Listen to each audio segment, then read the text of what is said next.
Hey guys, what's going on? So in today's video, hold on, let me fix this camera angle. All right, there we go. So in today's video, I have a special one for a customer of mine. This video is actually going to be how to repair and replace and inspect your bumper on your 1000 series robot. So this is an this is a Shark IQ Series 1000. So this is the 1000 and 1001 AE. So the customer's grandfather ran over their vacuum, and only thing it damaged, surprisingly, was the front bumper, apparently. He sent me photos and everything, and it looks pretty good. So in this video, I'm going to show you all how to inspect the robot for any other damage. So you have 1, 2, 3, 4, 5. 5, what is this? T8 Torx bits. So you're going to remove those 5, and this ring will pop off. So this bottom ring will pop off, and the front will come off with it. Okay, so say you've removed that.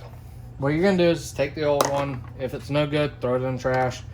If you believe it's still good, just go ahead and put it back together so you don't lose anything. Keep the screws together. Alright, so this is just the demo to show you what it looks like and how it's supposed to function. So it's supposed to have up and down movement, forward and back, right and left. Well, with it being crushed, I'm suspecting there could be some other damage.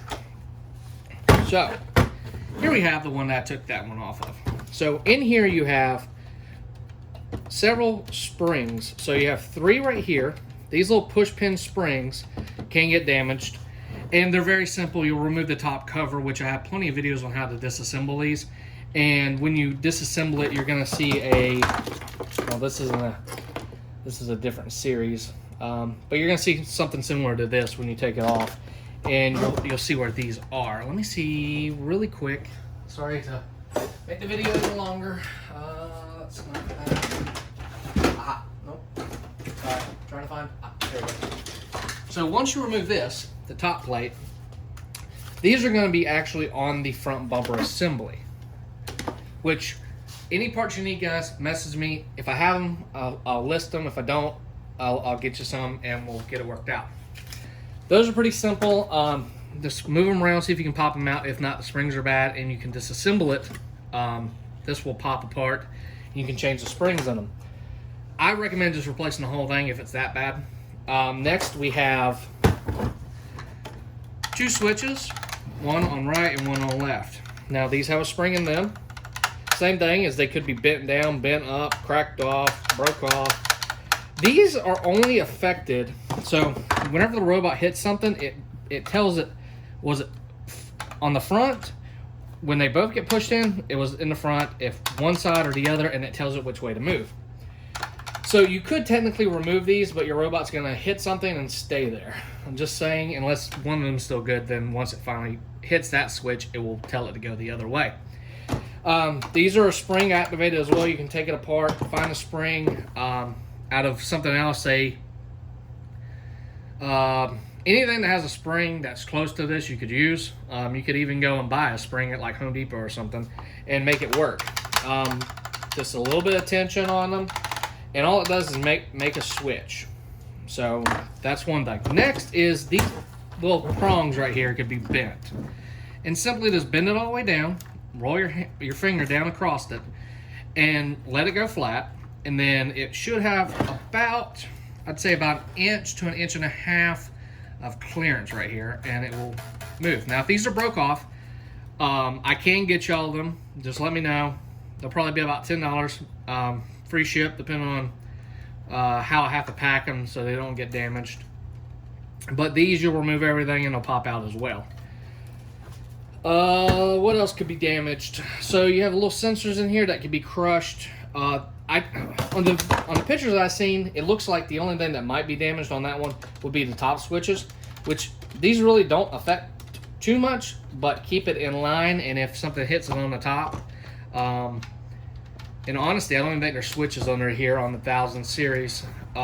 It's kind of weird because the 700 series, the old ones, actually had a lot more sensors in the front bumper than any of the other vacuums, and they even had a front wheel sensor. So excuse my memory, but I don't believe these have switches in here.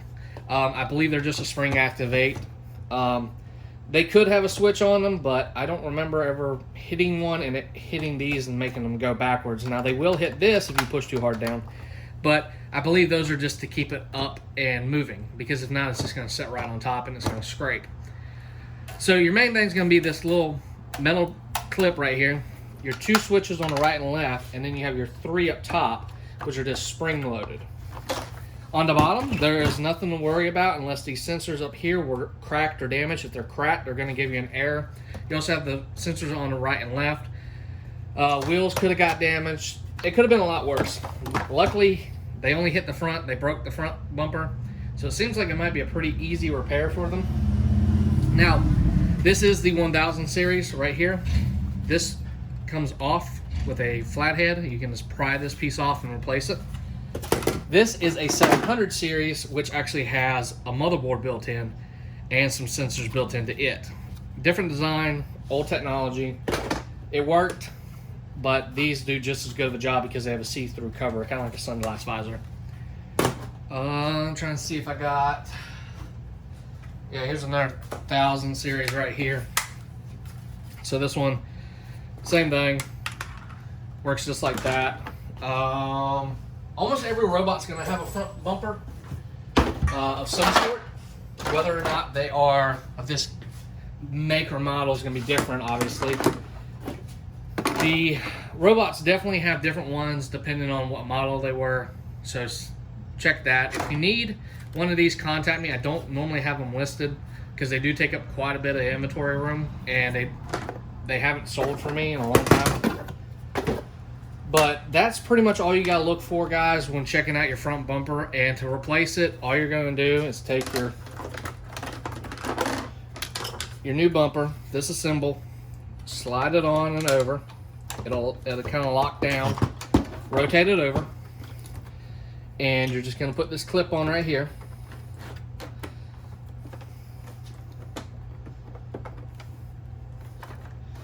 Well, if I can line the holes up. There you go. Push it on, make sure it's on there firm, and there you go, you have it. You put your screws in, you're good to go. So we have springs up top, and when you push the springs up top, it does push these sensors. So you got the front sensors, the front little bar. All the bar does really is give it more tension to help push out.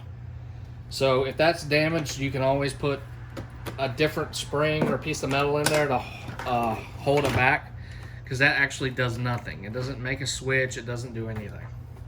So hopefully this video helps y'all out, guys. It's kind of a basic one and kind of a random one, but the opportunity to make this video became present, and I just want to make sure that the information was out there for y'all. That way, if y'all do destroy it or a dog eats it or something, you can get this fixed and replaced, and it's relatively cheap. So these sell for about $20. And depending on where you live will depend on the shipping. They're super light, so shipping's usually about anywhere from $5 to $8 depending on where you live. Could be more if you live in California. California's kind of crazy when it comes to shipping prices, and so is Alaska, Hawaii, and overseas.